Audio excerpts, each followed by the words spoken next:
What's up, everyone? Today's guest is Nick Maas. My family started a brand called RumChata. We know. Who doesn't We know RumChata. He's also the owner of Dancing Goat Distillery right here in Wisconsin, and he's hilarious. So everyone buckle up and get ready to laugh and have a great time. Welcome back to another episode of the Screw It, Let's Do This podcast. I'm your host, Shelby. And I'm your other host, Therese. And today we have a very exciting guest on the pod. A very, very exciting guest on the pod. Everyone, please welcome Nick Maas. Woo! Audience. Thank you, audience. Okay, guys, Nick has a really interesting story. If you do a quick search on his name, you'll find like a zillion articles, a lot of stuff. I mean, I don't even know where to start. But You're wearing your brand. You are wearing your current all over. brand. Yeah, stamped. Yes, but you have a long line of liquor in your family, spanning all the way back to your grandfather, right? You have your grandfather, your father, you guys are all in the liquor business. Yeah. So for our viewers that might not know you, can you give us a little bit of background about what you do now and some of your childhood and upbringing and what your family did? Yeah, honored. So right now, my family owns the Dancing Goat Distillery in Cambridge, Wisconsin. It's a craft distillery. It's a very large craft distillery. And we celebrate life with spirits. We teach people about spirits and about alcohol. And we strive to be there with people when they celebrate, when they mourn, and when they celebrate. We want to focus not on consumption of alcohol, but more on education. We feel like we can emotionally connect with our consumers in a way that's more valuable than just promoting consumption of alcohol, which is also something we're not allowed to do legally. Like a liquor company, you're not supposed to promote the consumption of it. But this is really a magnum opus of my father's life, and it's a place to celebrate the life of my grandfather. So kind of what I like to say is the Dancing Goat was a gift from my father meant to celebrate my grandfather. My grandfather died when we were building it, and my grandfather was a chemical engineer. He built distilleries all over the world, multiple continents, a lot of countries. Towards the end of his career, he focused mostly in China. So he's building baijiu and soju distilleries over there, which the baijiu and soju distilleries over there are the size of cities that we have here. I mean, they're massive. We only have a few distilleries that are that size in the States. And they're even close to that size. And they're not that size. You know, those are the biggest by category and volume. I think soju or baijiu is the most strength spirit in the world. What the? And you've never even heard about it. I'll tell you what, it tastes I don't know. awful. It tastes like moonshine. It tastes like moonshine. And I love moonshine. I'm a moonshine. Yeah. But it's a very throaty, chemical, acrid. The base is sugar ingrained or some type of base that's just not as gentle and soft as what we make in the States, usually stylistically. And you know, that's all stylistic. That's opinion, right? Mm-hmm. Obviously, you can't compete with numbers. I mean, they blow everything else. I mean, even Scotch, they destroy Scotch in terms of volume. But before that, my family started a brand called RumChata. We know. Who doesn't We know RumChata. Cream liqueur. Yes, so and that's wild. really what helped kind of fund this project and give us the opportunity to celebrate my grandfather. And so that was I had the opportunity to start working there in college. I'd come back. You know, it's kind of funny because like you never know what you're gonna do, and you go to college and you got all these ideas and thoughts, and it's like, oh yeah, I'm gonna go study business. And it's like, what does that even mean? You know what I mean? And like I get what that means. It means you're gonna study statistics and trends and how to use Excel and all these things. But I couldn't wrap my head around that. And I did direct admit into business school as a freshman, and I'm sitting there. Academic scholarship, which I would lose, which is part of my story, a big part of my story. Where did you go to school? University of Iowa. Okay. And I'm sitting there, and it was like the third or fourth class of the day, and they're like, "Welcome, you know, and there's 2,000 of you in here, and this is the fourth and final one that I'm going to do today as your teacher, and you know, or as your whatever." And I'm sitting there, and this girl that I was dating at the time. Not dating anymore. She's cool though. No shade. No hate ever anywhere. I don't think, except one place. No, I'm just teasing. But I turned to her and I was like, "What the hell is business?" I was like, "What does this even mean? Like, we're gonna study business?" And she was older than me, and so she was already in the school. And she was just like, "You know, it's what we're here to study." And I kind of knew that I wanted to go into something that my dad did or my grandpa did. Same capacity. I mean, what I do is processing, right? We take grain and we process it into alcohol. That's what we do.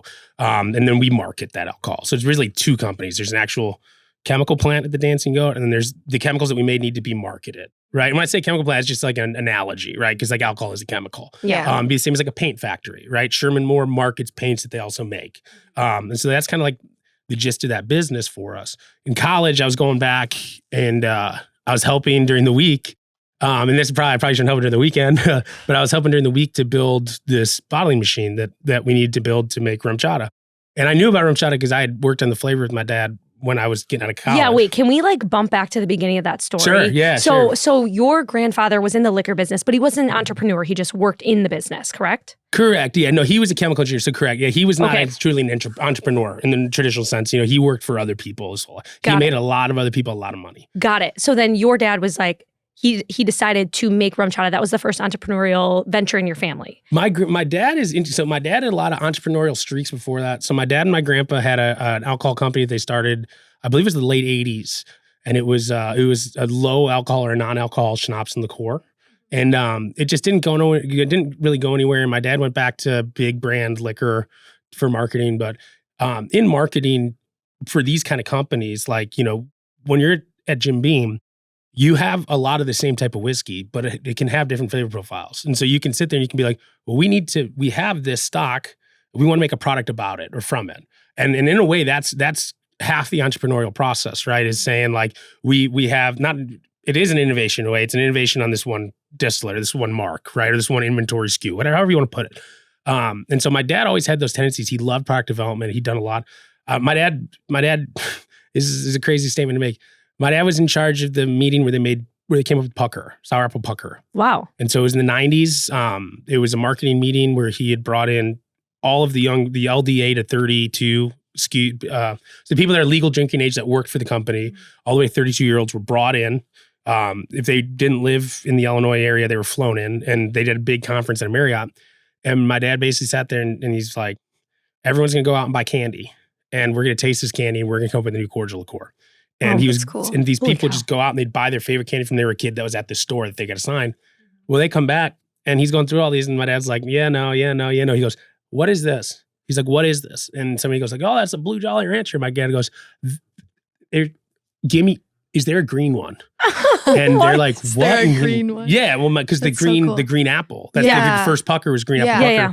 And my dad's sitting there and he goes, I know this. I know the acidity. I know that. And he's a big flavor taste guy too. He's like, I know the acidity. I know the flavor. He goes, I have chipped this out of the cup holders in my wife's minivan. I know this. There's a green apple. Give me it. Until they got him a green apple. He tastes, goes, this is what we're doing. Wow. And so he's always had those kind of, those ways to innovate and to create products and to move them.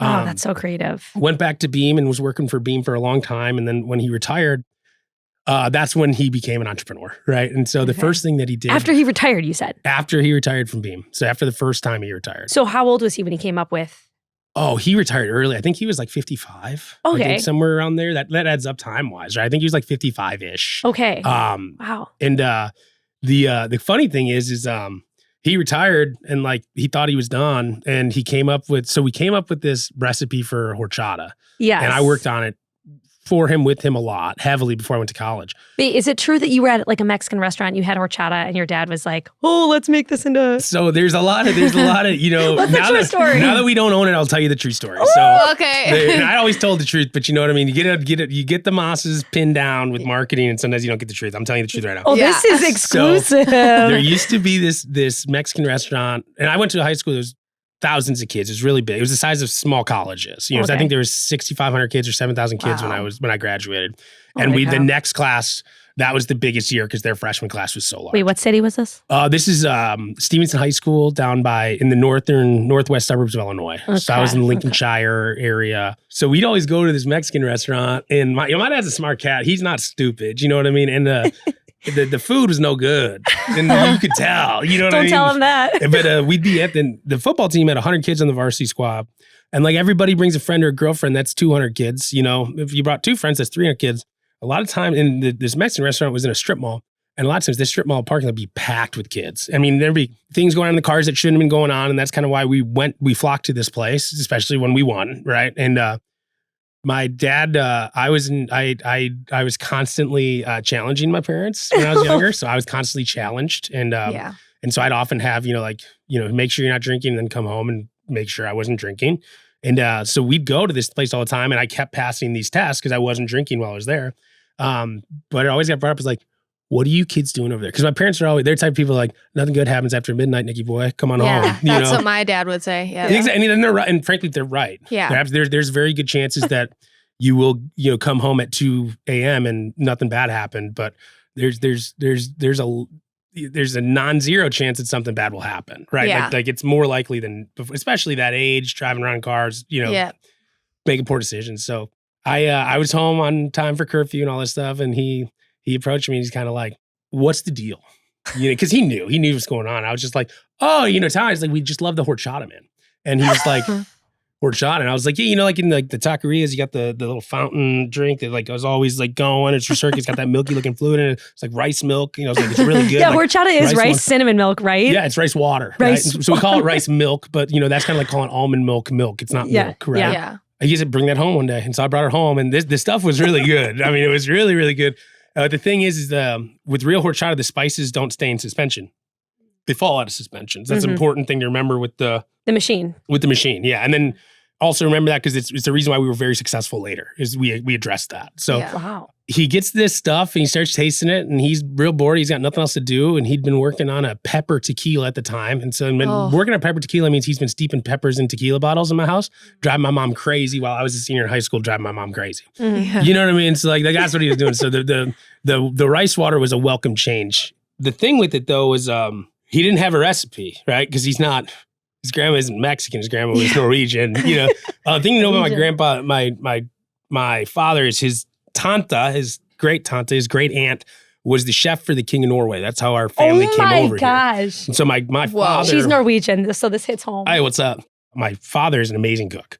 He's not trained at all, but he's an amazing cook. And he has a book, an old cookbook of our families. I have it now, actually, with a bunch of notes in it that we can't read because we don't, speak Norwegian too fluently. But he's a little better than I am. I know a couple words I can respond to. Wait, you do? You know some Norwegian? I know like tusen tak. You know what I mean? Like I can like hear things and like know what you're saying. Shelby, respond. I can ask you, can you speak Norwegian?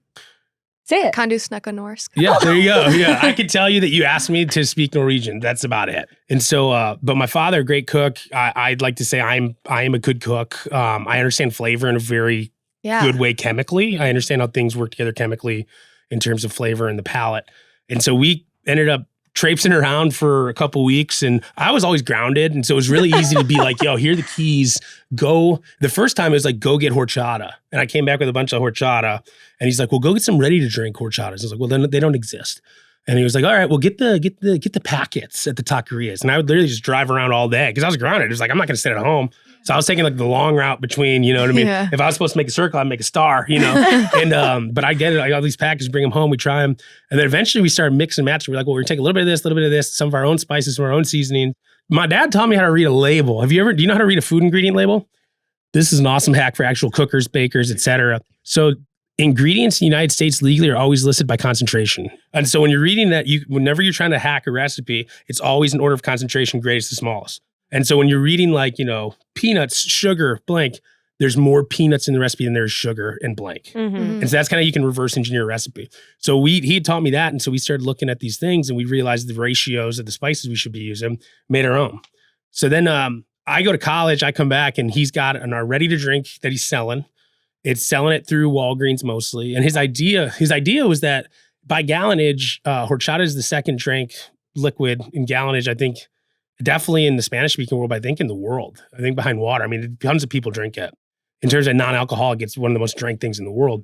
And originally it comes from Egypt. It was the drink the pharaohs. It was made from kufa nut. Kufa nuts are a really interesting spice. We don't really eat or drink a lot of it here because it doesn't grow here.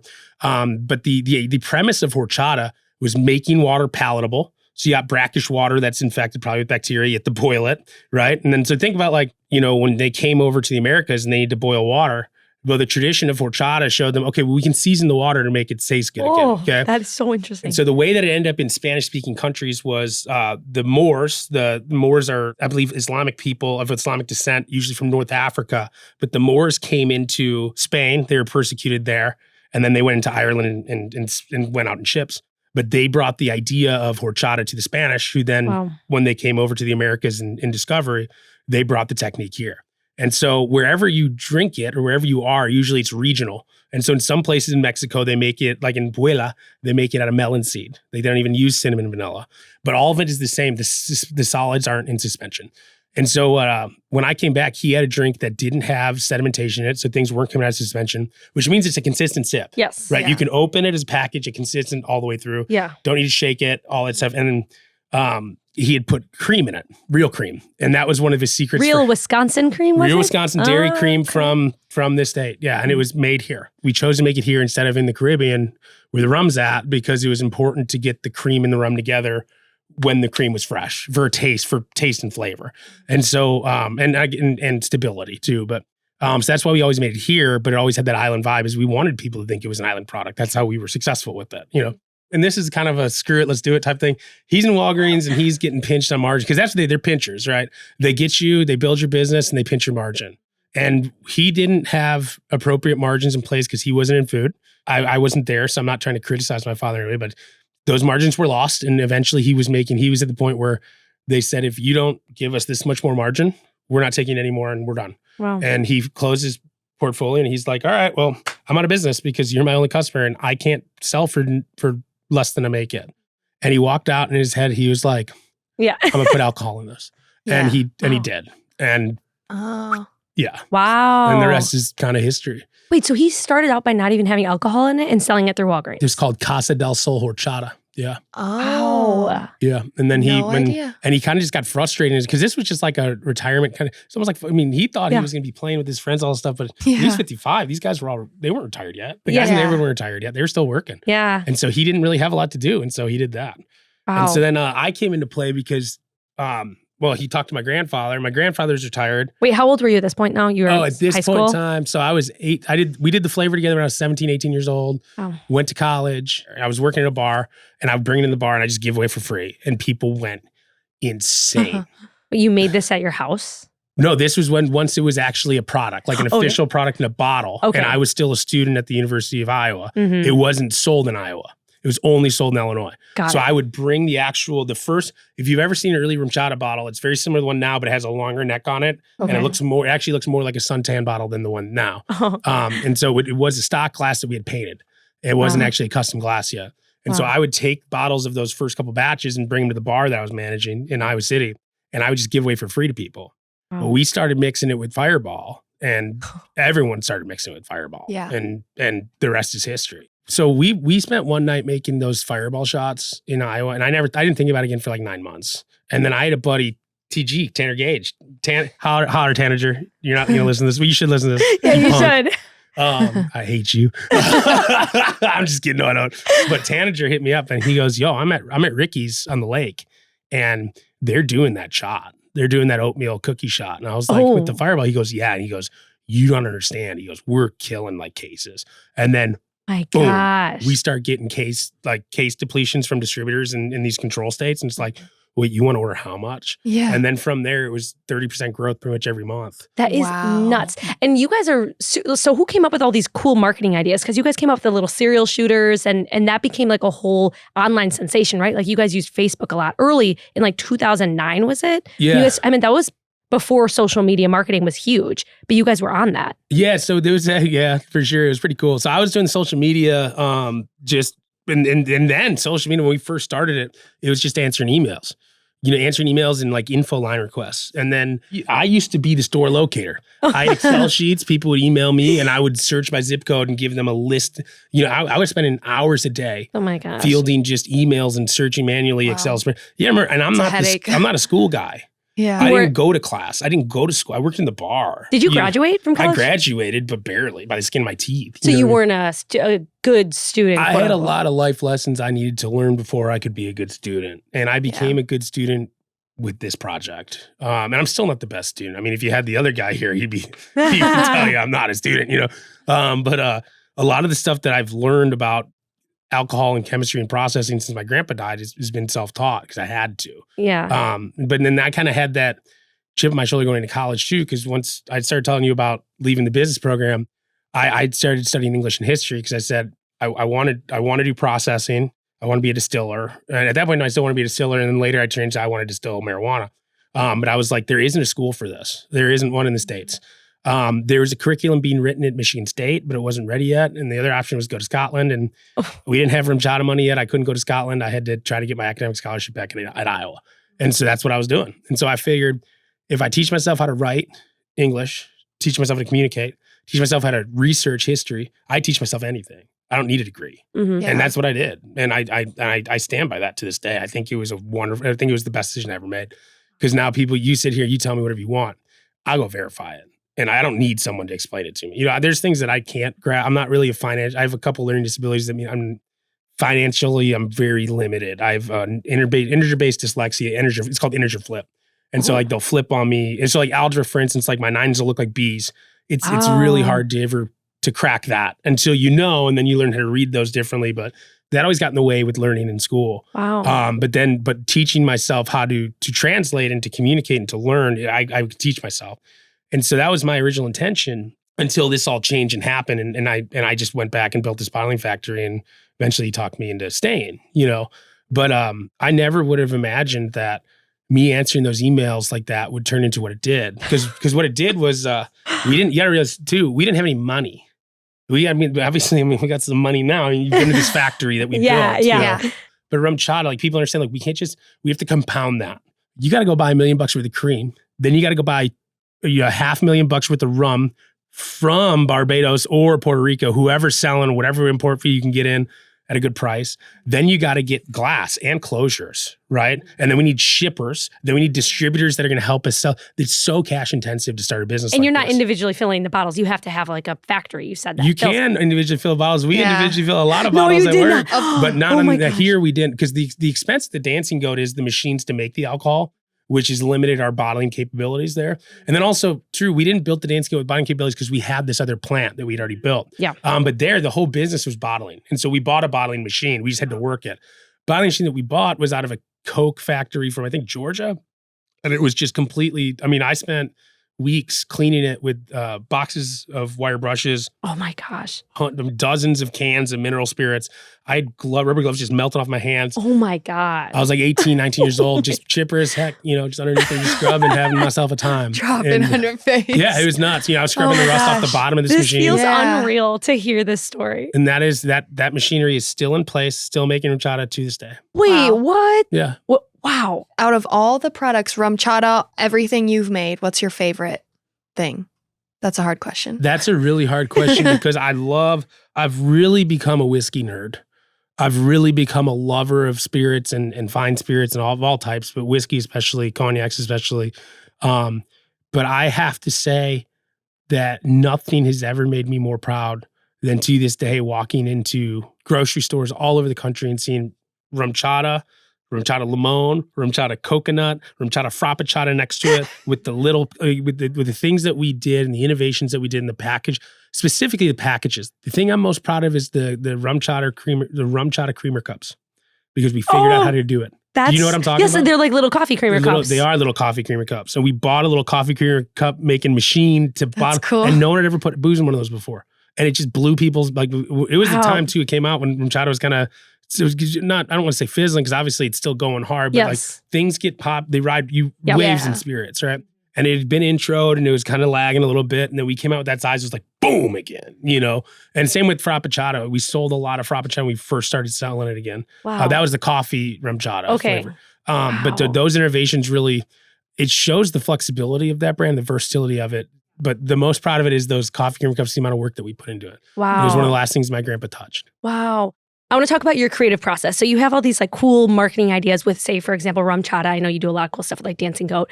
But what is your creative process like? Are you just in a room and you're like, let's do little creamer shots, and then you Let's do that. Are you just like, yep, let's screw it, we're gonna just do that? It depends who it is. So like me and my dad work very differently, and then like me with our team work differently than how I do alone. For my dad specifically, he's very reactive. The big battle with RumChata was getting people to drink it during the summer. Mm. Do you understand what I'm saying? Like, Yeah. well, in order for us to get acquired for the value that we thought we deserved, we had to have X amount of case sales. If we didn't have X amount of case sales, we had to show the potential for it. And one problem with creams, especially, in the United States, is, because everywhere here has a summer, right? Everywhere does. Even if your summer is just moderate. Most of them are very hot. Creams don't sell in the summer. They don't. That's why if you go into a liquor store, so if you go down to like a Benny's in Illinois, you'll see, 10 years worth of Baileys sitting there all summer. left over from the Christmas before that sells out in October. You know, Yeah. it's just the creams don't sell. And so the focus that we had, like my focus, for instance, was making cool drinks with it. And so I focused on slushy machines and like advanced mixology tech, Wow. things like that to like try to give ideas of people on how to break the mold on this and drink it during the summer. For my dad, he started focusing on iced coffees. And then that obviously that was a very low hanging fruit. And I think that came from him really pushing people like, oh, no, tell him to keep a bottle by, at hotels and inns and stuff like that, where we target a lot. Or initially it was, keep a bottle by the coffee machine. People throw an ounce in their coffee before they go out for the day. Yeah. Wow. And but like an inn, like, you go out on the boat or something, not like, go out to work. You Yeah. wasn't talking Yeah. about that. That too. But then that just turned into like, how cool would it be if we did the creamer cups? And I think once we had cash flow through the business and we could get financing. Your dad must have really believed in it then. If you put it online, like my mom believed it. This is the only reason why I kept it. My mom said to him, Tommy, don't be a dumbass. That's the only thing that you've ever sampled anyone on ever that they've asked for something again. Because like he'd always sample people on like stuff he was coming up with. Yeah. And it'd be in the kitchen, be like, here, try this. People go, that was crazy. Can I have some more of that? It was the only, and he'd do a tequila or a whiskey or something. People would be like, that's nice. But every single person going, what was that? Give me more of that. Yeah. And so, that's the reason why we kept it. My mom was like, you have the skills to because he probably would have sold it for 10, 15 grand. Just the premise, the idea, and the recipe. And that's beverage consultation. Wow. If you can really prove it to be great, you might get 30, 40, 50 G's for a recipe and an idea and a marketing deck. Wow. He ended up just keeping it because my mom said, no, like this is special. Like I can tell my mom don't drink, so she didn't have it. So it's not like she was like, oh no, this is going to change the world. Like every woman like me is going to drink this. Yeah. She was just like, no, people, that resonates and you should pursue it because you have the skill set. Distributors. Your father's in manufacturing. Nick's kind of a deadbeat. He needs something to do. He can help us out. But so lucky that he had that idea because we're probably one of the only families in America that actually pull it off. With my dad's experience in the industry, my grandfather's experience in the industry, my experience now is from that, but then my brother entering marketing in the way that he did and what he does now. I mean, him working with Margo was crazy. And then my other brother's lawyer. He does a lot of beverage law. He does pharmaceutical patent litigation. So he like when Pharma got sued, he's one of the people that you could go to be like, hey, do depositions. And in his free time, I guess another area of law that he concentrated is beverage law. And so we all worked on the brand together, and my mom too, and to a point, somebody once said to me, Sean, a long time ago, that business is about being ready to get lucky. And at the Dancing Goat, we always haven't been ready to get lucky. That's really what we're doing now, right? Is we're trying to get ready to get lucky, right? Yeah. We were ready to get lucky. Mm-hmm. We just were. We were. Wow. I had You the guys free need a TV show. Wait, this is so great. I don't think we want to be on TV. We I don't think a need to. TV show Wait, would. there's this quote I heard yesterday that I love that kind of spins off that, where they said, luck comes to those who work 24/7, like 7 days a week. And it sounds like you guys put in so much work and then you said you got lucky. Is that how you feel? Like you guys How many people put in so much work and don't get lucky? Yeah. That's what business is all about. Yeah, You have to be that's- ready to get lucky. That's true. You know what I mean? And that's Yeah. kind of what I meant by that is like, you have to be ready to get lucky. You have to have all your ducks in a row. And for like, I'll just talk about my industry, but it's very similar to y'all's too. It's like, right now I'm ready to get lucky. I have gnarly juice in a package. That was me. I got a wicked package. That was him. We're getting it out to market. We're getting it to distribution centers. We're getting it to people to sell it. That's Sean. That's our sales people. Yeah. We processed the tanks and got my great concept. We actually made it real. That was the guy's processing the fluid. We did everything we could to be lucky. And we're sitting here now with good pricing, ready to get out in the market. We're ready to be lucky. And you know what luck is? Is luck is people trying it and tasting it and liking it. That's what luck is. For y'all, right? All those things, you could have great social media. You could have a decent product. You could have great package, right? But it doesn't mean anything if you don't execute. That's where I fail. I fail on execution. I'm an ideas guy. Really? I'm an ideas guy, and I execute on a small scale. That's what I'm really good at. If I get inspired, I'll go in the kitchen. I'll cook for 2 days. You know what I mean? But then I go on, a dance theory quest after that, where it's like, well, what if we did this with Persian Ceylon instead of cinnamon? It's just a total waste of time. But that initial idea was great, and for me, being ready to get lucky is having the people around me to help focus me. Yeah. Focus all of our efforts and make sure that we're ready to be lucky when distribution partners are calling, when customers are calling. And it's the same with y'all. You can't have a good product and a execution. I mean, you're not going to get anywhere. and good execution with a poor product. I mean, that's a flash in the pan, right? Like for me, you'd get initial distribution, but no one ever buy it again. You have inventory rotting in stores, but it's all, and that's what business is about is being ready to get lucky.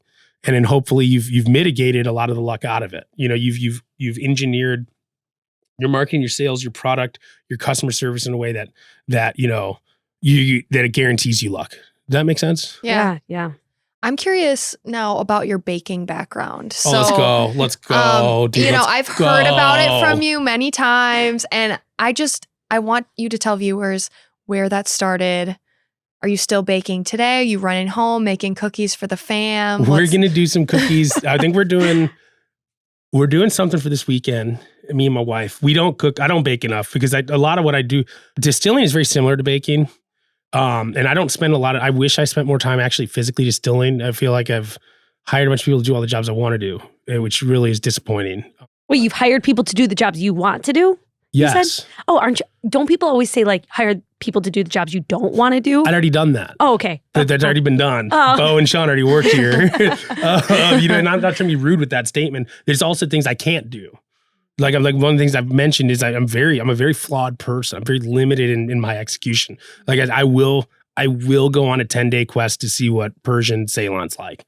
You know what I mean? It's not, and you can't stop it. You know what I mean? God. I can't stop it. No one can. Yeah. And so I'd already had people to do the jobs that I can. And it's not the jobs I don't want to do. It's the jobs I can't do.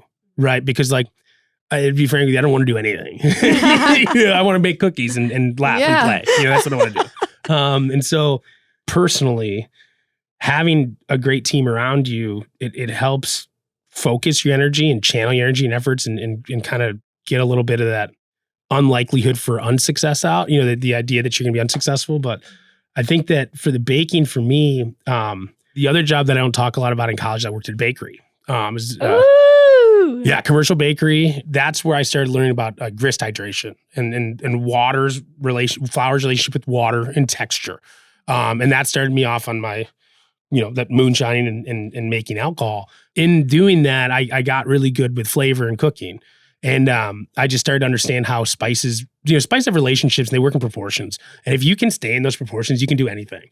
And at this point in time, like if I can taste a cookie, knowing what I know about texture, I can tell you basically about how much water went in it based off the chew or the bite of that cookie. I want you to analyze Miggy's cookies. Yeah, I want you to come in when we get started. I'd come in for sure. Yeah. Yeah, I'd do it just for fun. Because this is what I love to do. Water. I mean, I have my best recipe probably is my cheesecakes, my mini cheesecakes. And then I have... we should... When you have us over for a lake house party, we'll all bring baked goods. Yeah. Shelby, your cheesecake. I'll bring... You can bring charcuterie canned cookies. Yeah, no, I don't bake. I don't like baking. It's too precise. We do a lot of no-bake. I got a lot of no-bake recipes. Hey. Perfect. Pudding. Hey. We got you, Tricky. I can do the cooking, though. I can do the cooking. Good. Not the baking. Good. We need savory with sweet. All sweet needs salty. Let's do this. But that kind of would lay the basis of everything for me, and baking is science. It's a lot of people want to talk about its art. No, it is science. And it's ingredient prep, right? And precision. Okay. So it's like, make sure all your solids are fluffed and then precisely measure them. Make sure your liquids are precisely measured. Incorporate them accordingly. Do not overbeat. Watch out for, forming protein, specifically gluten, like really stuff. I need you to come work for me. I don't know. I need you. I don't need to come work for you. I would come and have fun with you in a kitchen 100%. You know what I mean? I want to see you. I want to see you back there at midnight, just fun. like, mixing things. No, midnight, I'm hanging out with my wife. About 2 p.m, though, I'll ditch work. You know what I mean? Someone will take care of it, right? And I'll come hang out with y'all. But that's kind of laid the basis of everything I've ended up doing. Because it's flavor. And then what people don't really understand is the relationship with baking and distilling. I mean, they're cousins. It's the exact same thing. It's just grist hydration. How much water So do you use? think I'd be a good distiller? I think you'd be a distiller. Depend. Are you a good baker? I think so. So distilling. So like, there's 3 parts of cooking of distilling. There's cooking. So you make an oatmeal, you make a grain slurry. Perfect. Which that needs to be decently precise, right? And decently precise because the scale that we're at. You can't be wicked precise at the scale that we're at, but you need to be decently precise. You need to put yourself in the right zone. Fermentation, which is really just babysitting. But then distillation is a very precise thing. When it's actually going through a still and being separated, to be super precise. I think you'd be a great cook, mash cook. Yet to be seen how you'd crack a whip. I mean, I'm down to let you. You know. Wait, can we go? Yeah, we should go in there. Yeah. Can you have us come one day and we'll just? Yeah, we'd probably start you in the gin school, just to make sure that you don't like actually blow anything up. You know. This is a plug for Dancing Goat does gin academies. Everyone you can find online. Thanks for that plug. Yeah. Hit my messaging points for me. But that laid the groundwork for everything for me, and then. Luckily, with a lot of luck, things just kind of fell into place for me to say, screw it, let's do it, you know? And it's been kind of a weird progression because the baking all started. So I'm in college, I'm doing well again. And I was pretty set, like, this is what I'm going to go do. And my father calls me and he's like, well, you know, this RumChata thing's actually probably going to take off. And I could really use your help. And I can tell you that working with my father was the greatest gift I've ever had. And I'd love to work with you too, if you're willing. And I was like, all right, cool. Couple months into it, my dad comes to me and he's like, this thing is legs. You know, you go to a college and right before, because what I was doing is I was going to colleges right before big breaks, spring breaks or winter breaks or Thanksgiving break and winter break mainly. But the big one was Indiana. That was the first one I did. And this would have been 13. So we went to Indiana for graduation weekend in Little Five, did bar promos everywhere. And literally just handing out shots and just giving people like stickers so they'd know what they had. We saw the numbers in Indiana that week go through the roof because people would go home, they just drank it, and they were like, oh my God. And they're going home to drink with their friends, their family, whatever. And they're like, oh my God, that stuff, I got to bring it. They'd grab a bottle, bring it over. Mom would try it. Mom would be like, man, this is good. You know, and then she'd show grandma, and grandma would buy and bake a pie with it. And so that's what we were saying is like if we go and target these colleges, we ended up, getting multiple generations drinking it together at Thanksgiving. And we knew that from social media. We saw people were telling us that's what happened over and over and over again. So we did that a few times and it worked really well. And my dad's like, you know, this baking thing's got legs. We can get all 3 generations. You know, you should look into it. And he's like, you want to write a recipe book? I was like, no. And he's like, well, you're going to do it anyway. So I did it. And so this is like a year and a half probably it took. You wrote a whole RumChata recipe. So we watched a video promoting it. Yes, the French toast was one of them. Was one of them, yeah. And a lot of it's 101 uses for RumChata was the name of the book, and it's something I wasn't really proud to be doing at the time. I don't know why. I just didn't think it was. I don't know. I thought it was ticky tacky. Yeah. I looked at it as a marketing project. Yes. Right? And a lot of it was there was like user submitted recipes that it's like, okay, this works. It's not the best, and I think that's what kept me from getting super excited about it. I wasn't able to be a dweeb about it. I couldn't just go nuts on this thing. You know, it had to be consumable. And so maybe that's what kept me from taking a lot of ownership with it. But the stuff that I did put in there was absolutely crazy. I mean, I was putting in like crazy Jello shots where like I was doing like skulls made out of Jello with like red gel eyes. The really funny thing about it was after we did that, we had to go to America's Baking and Sweets Show.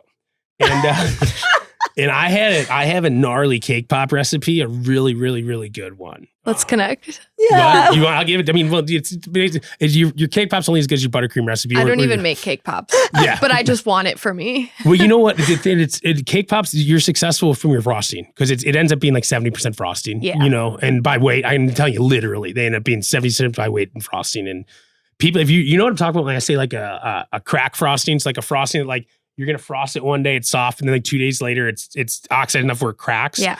That's not good. That's not good for a cake ball. Yeah. If that's the kind of frosting that you're doing, you just need to adjust it a little bit. You want something that's going to be really silky. Really, really silky. That kind of crack frosting like that, really good for the outside, for sealing the outside. But in the inside, you really want a silky texture. Because then it's hard to discern that from cake.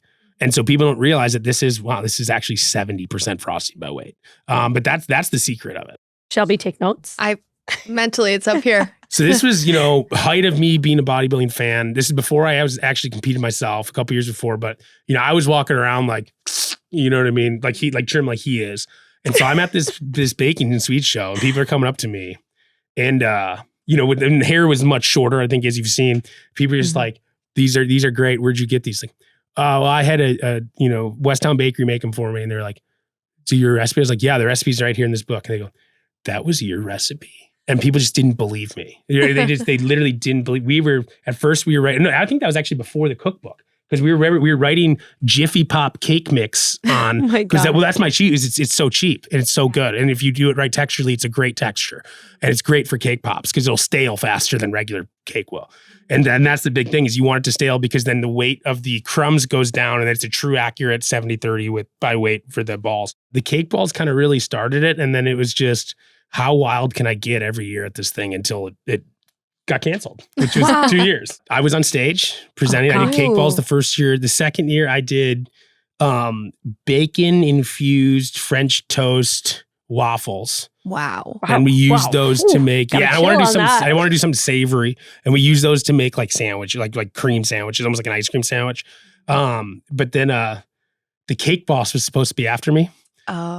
But the cake boss, like New York City. That was actually the day after Buddy was arrested in New York City for DUI, and I think it was like a yellow Ferrari or like a yellow Corvette. So he actually didn't show up to the show.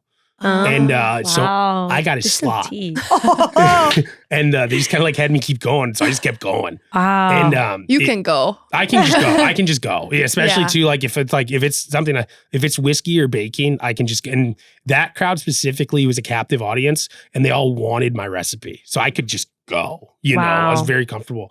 And from then it was just crazy after that. I mean, just emails every day about recipes. I started selling blog posts and stuff like that. And that's then, and then, you know, eventually this would come up and kind of take the focus from that. The Dancing Goat would take the focus of the baking from me. Wow. So one of the things I wanted to touch on was, so with RumChata, that was a family thing. That was you and your dad and a bunch of other people. I don't know exactly how many. I mean, was the team super big?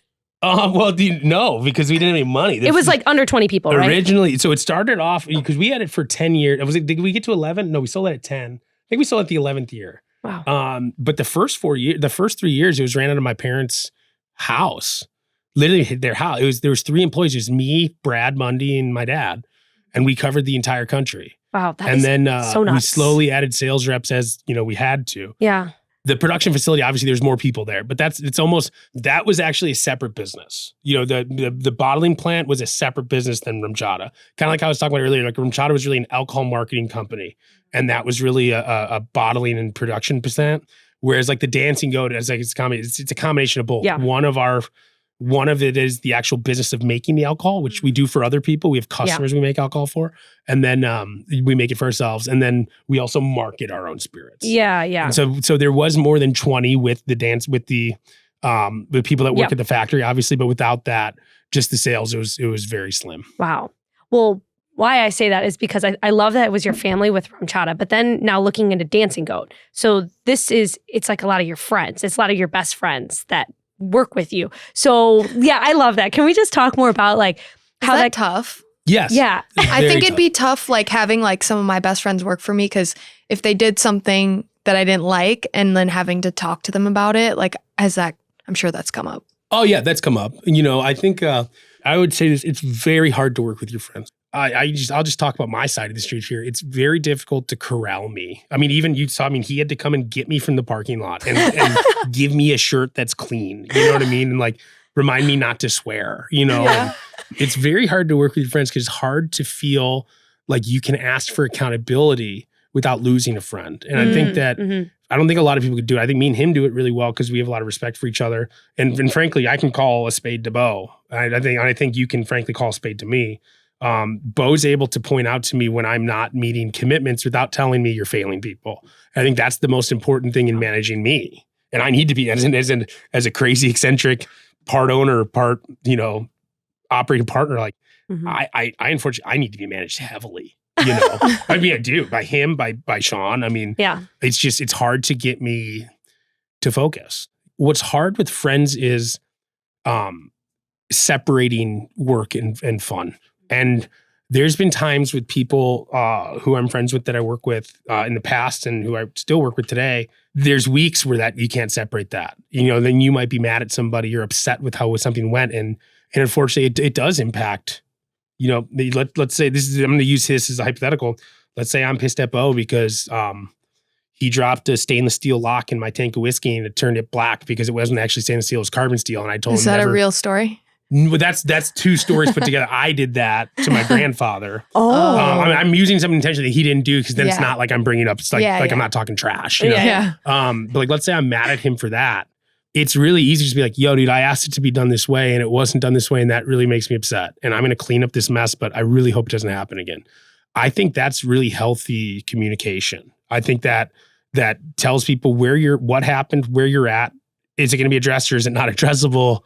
And how we're going to move on from it. You know, it's really easy to walk around and be like, God, this guy, what an idiot. Using a carbon steel lock in his facility. I don't only use stainless steel. What the heck was he thinking? Yeah. But let's step back for a second. It's like, well, who the hell knows the difference between a carbon steel lock and a stainless steel lock? Because who needs it? Me. I'm the one. So I should have provided it. You know, there's all these places where like, when you start looking at how things have unraveled, and I guarantee you this is almost everything, no one's street is nearly as clean as they want to pretend it is, ever. You know, no one's ever. And like, if you can't sit there and see your fault in a conflict or an argument or where you're disappointed, you're a liar.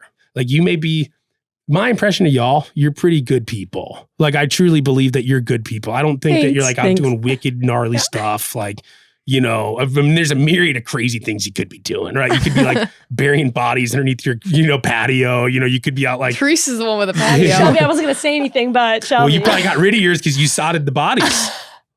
We're on to you, loser. Cut that. Gosh. But you know what I'm saying? Like there's like that's my interpretation of y'all. You know what I mean? It's like, I'm not going to come at you guys like full heat. Like if you screwed me on this podcast and like I was all sweaty, you know, and like my branding was like messed up and like Bo looks like a jerk because his things, and I'm not gonna be like, oh, those two girls set us up, and like it's like, no, we had a bad podcast. You know what I mean? The way that you bring yourself to every party is gonna dictate what kind of party you have. Do you think it's tougher working with family or friends? That's a good question. You know, in my life, they bleed and I can't see the difference. Do you foresee your girls possibly being distill masters? Whipping it up? You know, if my girls want to be still masters, if they want to be farmers, if they want to be bartenders, if they want to be administrative employees, they will have the ability to do that at this business. It's going to be theirs. You know, if they don't want to do any of that, if they want to, let's say Veda wants to raise a family, and let's say Bourbon is clean and sober. Let's say she has an inappropriate relationship with alcohol and drugs and she's clean and sober. And God forbid this happens, right? But it's theirs. When my father dies, I got another 10 years at this place. And then you know what? Then it's a gift to my children to celebrate my grandfather or my father, because that's what I did here. This was a gift for my father to celebrate. And that's what it's going to be. And hopefully they want it. They're going to have the opportunity. If not, they're going to have the opportunity to sell it and do whatever they want, you know, or I mean, and I'm talking outside of school right now. I still got to not go bankrupt first. Yeah. You know, and that's, you know, and I'm not saying that negatively. That's a privilege. You know, you get to open a business, you know, the only goal is don't go bankrupt. Yeah. A lot of people don't think of it that way, but that is. Well, one of the things I think is interesting with Dancing Goat, you plan to continue it on, pass it on to your children. But with RumChata, your father decided to sell. Was that difficult to sell your baby? I mean, all the work you put into that. And I mean, he could probably speak about it. I couldn't process it. I didn't understand why we got rid of, you know, I've been in so many meetings where my father used the vernacular to describe why people should trust him as like, you don't understand. This is one of my children. Like, I know this thing better than you do. Just take the chance on it. You know, take the chance on it, or believe me, or trust me, or X or Y or Z, whatever that was. And then when it came time to sell it, I was like, why do we want to sell it? It's become this burden. And I think realistically, what I couldn't get my head around was with Bo coming to the company and then other people coming to the company too, to RumChata, I wasn't in the weeds on that stuff anymore. I was on my dance quest of like, you know, oh, what buttercream frosting is going to be the best for the second rendition of 101. And I'm going to go build this monument to my grandpa. You know what I mean? I wasn't there when it became a huge, big pants business, you know? Mm-hmm. And I do know that before it was really hard to manage. I know that after it was even harder to manage. You know, think about what I said earlier. It's in every grocery store I go into, it's on the shelf. How do you manage that? I have no clue. I was hoping you could tell us especially here. Especially retired, like my dad, he was retired. Yeah. Why did he retired to start a business that had more action in the business he left. Yeah, which is wild that he started that at 55 because, I mean, that's pretty late in the game to start such a crazy, huge business. They squeeze his margins, man. Screw it. Yeah, literally. Literally, that's what it was. Screw it. I'm going to put alcohol in this. Screw these guys. Yeah. It's the name here. He should be here instead of me. I mean, well, then what the heck? The whole thing's nuts. Yeah. Just absolutely bonkers. And Does it feel like real? No. It's just crazy. Wow. Yeah. No. And no one believes me either. Yeah. When you go out, like, I remember I used to like go, the funny thing is like trying to meet girls like before I was married, it'd be like every girl either knew exactly what I did before and like they just fish for it. They'd be like, so what do you do? How'd you get that job? Oh, yeah, who are they to you? Oh, it's like your family or something? It's like, oh, okay, yeah, someone was talking to you about me for sure. Yeah. And the other one was just like people thinking you're just lying. He's like, oh, yeah, your dad invented that? So, well, no, I did the flavor and he invented the product and, I'm so great. And like, I like to bake things. Like, yeah, later. Dude, you didn't do that. No one believes it because it's a fairy tale. Yeah, Yeah. because Part of it goes back to what I was saying about, is like very few other families could have done what we did. It took every member of my family very hard work to do what we did. I'm not saying that we're better than other people. It's a skill sets that we had. Because of where we're at, we got lucky. Before, where we spent our time earlier, how we were making our money, or the things that we were doing. And then my father coming up with that idea and being able to run with it at a time when and the other thing that no one really tracks is cinnamon went buku bonkers in the 2010s. I mean, if you go to any flavor trend, beverage, fine dining, food, and commercial. So like, commoditized snacks, like that freaking box of stuff right there. Cinnamon trended all the 2010s, every single year. wow. So it's like, and that was a huge part of it. You know what I mean? And that I've never really acknowledged. I didn't know a spice could trend. Oh, dude, What's trending in 2023? There's whole industries of people that sell flavor trends. I'll send you some stuff on it because it's great. I don't have any like send you, Yeah. but I can give you examples of like there's whole like marketing companies that like all they do is say like we've analyzed all the cooking shows that are unreleased and are going to come out. We're looking at like spice shipments from France and here, or like we're looking at fine dining because fine dining trickles down to the rest of flavor, and we're telling you that these are the flavor trends. Bell Flavors is one of them. Bell Flavors is a flavor company. So they work with people like what we used to do with RumChata. They sell us flavors, artificial, natural flavors. Well, they'll send out just a huge marketing research check that has to cost them thousands, dozens of thousands to do. That just says, we think this are going to trend because of this. Our ingredients are going to come from here. If you're interested, we'll get you samples. We'd love to. I mean, there's whole industries around what's going to be hot because there's people like us who want to be there when things get hot. Wow. That's wild. Well, I'm impressed. I mean, the fact that you guys did all that and then turned around and sold it within under 10 years, was it? That is really hard to wrap my mind around. And I think that's hard for people to wrap their mind around. But the thing to remember is like, was it hard to sell? And like, yeah, it was, but it's also hard to grow, especially the size that we got it to. And like, now it's like, when I go now, one of the things I mentioned now is the coconut RumChata. Like that was one of our ideas, but it wasn't our execution. That was something that was bought with the sale. Wow. And it's really cool to see they're able to move things and get things in distribution and treat this brand in a way and get this brand to places that we never could. It's like watching your kid finally go to college in a way. It just hurts to watch them go. Yeah. But I know I love that brand. I love seeing it, and I want to see it do more. And it's hard to believe that my little brother's gone. Oh my gosh. Someone else adopted our little brother. I was going to say your little baby, or is it your brother? Yeah. It's my brother. Your brother. We became adults together. Oh, I have a question that I want to ask, but I don't think you can answer. Do it. Don't be a coward, dude. Okay. How much did you sell RumChata for? I can't answer that Yeah, question. I knew it. All right. So with everything that came from RumChata, I mean, it sounds super successful. You guys sold it. How does that change how you now run Dancing Goat? I think one thing about being successful, especially in a similar industry, is there's pressure. There's often pressure that you have to do well. Like, because, and like one of the things, like I touched on distribution briefly before, of like when it was a package deal, RumChata, Dancing Goat went everywhere with it. And part of that is an expectation too. It's like, well, we're going to help you here. We're going to take your product, but you better sell. And frankly, it didn't for a while. It's still just getting going, really. And that's an adjustment from being really successful to going to, I'd say we're being successful. But that's a huge adjustment. That's a huge adjustment in pride and ego, in expectations. On this side of quote unquote being successful, I think the thing that I finally value more than anything is my time. And one thing that I understand is I go to work every day to feed my family, but I have the privilege of doing it however I want to. Because of the success we've had, I could stupid example, but like I could go to the casino and gamble every day and try to win the food for my family. And that could be my job. I could go I could go bow fishing every day, and that could be my job, because I have the ability to suffer losses in a job because of the success we've had. But that doesn't make me feel successful. That wouldn't make me feel good. I think what makes me feel successful is feeling loved and feeling supported and feeling like my communication of love is being heard. And I think like Bo's an example. I'm successful if he is. If he's happy in life, it probably means that we're selling some booze and we're doing well.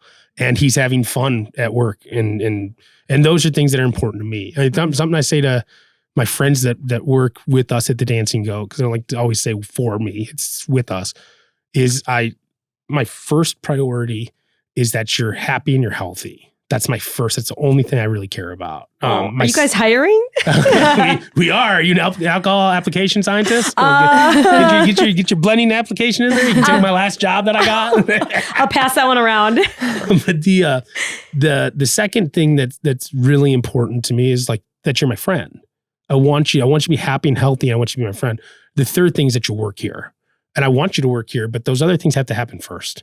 But being successful has taught me that, or not taught me, it's given me the privilege of like the way I want to spend my time is surrounded by people who I love, who I believe in, who I trust. You're not successful because you have money. A lot of the time that damns you. Money is the one thing that everyone thinks they want, and then they get it, and it almost 8 times out of 10, it ruins everything in a way. You notice when people have money, they're often not surrounded by the same people anymore. Oh, yeah. And it's not always their fault. A lot of times it's people's expectation of that money, or that, and let's call it success instead, because that's a little more palatable, right? Yeah. Success drives people away and it brings bad actors in. Success for me changed my perception that every day I need to work to be successful, to what's really important for me now that I am secure, is being happy. Wow. Well, 2 things I wanted to say was, one, the whole thing about you talking about success and it's not just about money, it resonates a lot with me. I don't know if you feel the same way, but as young people that have been running our business for just a couple of years, it's like, I feel like we're grasping for success. And like, what does that look like? I mean, it's not just money. We have to remind ourselves it's the people we surround ourselves with, our happiness, all those things. So we don't end up in a place we want it to be. And then we're like, crap, we don't want to be here. But second, for anyone that's been to the Dancing Goat, I think everyone agrees, like, the people there are so nice. So you guys are just what makes it like so great. So great. And you can just tell that everyone that's there loves to work there because they make me love wanting to be there. Where can the people find you?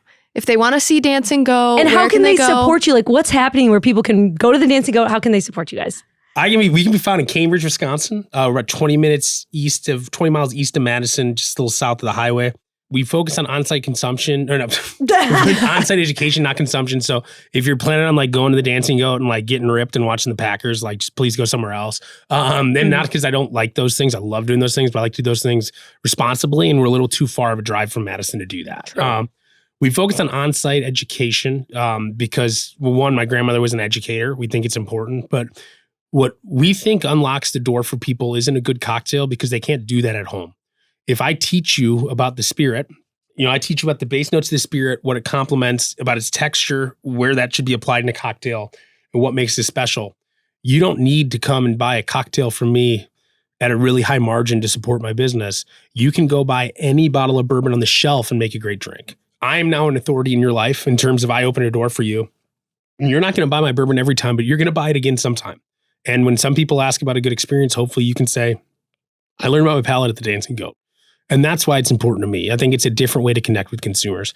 But we do that at the Dancing Goat through guided tastings, tours. We have a gin school. Get in it. You'll make your own bottle. I might be your teacher. Probably won't, because I'm a dirtbag. Trouble showing up. We also have a tasting room that sometimes does fun cocktail events. Often they involve these two. Charcuterie and cocktails. Charcuterie and cocktails. Let's go, Madison. And cake and cocktails, right? Oh, those classes. That kid, I'll tell you what, clean up that buttercream. Oh man, well, it's not that bad with the sealant on that wood. It's not that bad. No, you just have to lick it off. What are you talking about? Here's That's what you both Here's for. an example of how great the customer service is there. When I have cake classes there, it gets pretty messy. Before I even get a chance to wipe stuff up, there's 3 guys scrubbing I'm like, and they say, how can we help? How they take stuff out to my car. I'm like, they always, this is a breeze. always send us home with whiskey, maple syrup. barrel-aged maple syrup, which this is what I put in my coffee every single day. Every single day? Every single day. I put it on my waffles with almond butter, and it's amazing with almond butter. Good flavor. It's not real butter because it's made of almonds. Yeah. We discussed that earlier. Yeah. So also try this. Yes, you guys make maple syrup, which Get is some merch. And tip your bartenders. Have fun. Hug your husband, wife, girlfriend, or boyfriend. Tell your mom you love them when she's pissing you off. Tell your dad to. Tell a friend that you love them. Tell a friend that's mad at you that you love them. New website. Oh, we got a new website. Can You we should check it out. seriously? Tell Bo you love his new website that we just pushed. I want Bo to come on here right now and tell us about his new website. Where can they find Come on. us? Come on, He's Bo. so Just go into the good-looking. microphone. He's so, come on. Everybody go to dancinggoat.com to book a tour, guided tasting, or a gin academy. We'll see you soon. Yes. She's like, kiss him. I missed it. Duck it under the He's lights single, here. ladies. He's single, ladies. But yeah. Follow them on Instagram at Dancing Goat Distillery. On Dancing Instagram. Goat Distillery. Yeah, there's the umlaut, right? It's not an umlaut, it's an at sign, right? There's an at sign. And you guys have a Um, hearty Facebook following as well. Oh my All gosh, that right. was great. That was wonderful. You can find Nick at Dancing Goat. You can find me at Miggy's Bakes. You can find me at Tricky Foods And you can listen to this podcast anywhere you listen to podcast. Spotify, Apple, YouTube is the best. You're going to place want to watch this one on You're YouTube. definitely going to want to watch You're this gonna one. wanna watch see us this one on YouTube. Yeah. Well, screw it. Let's do this.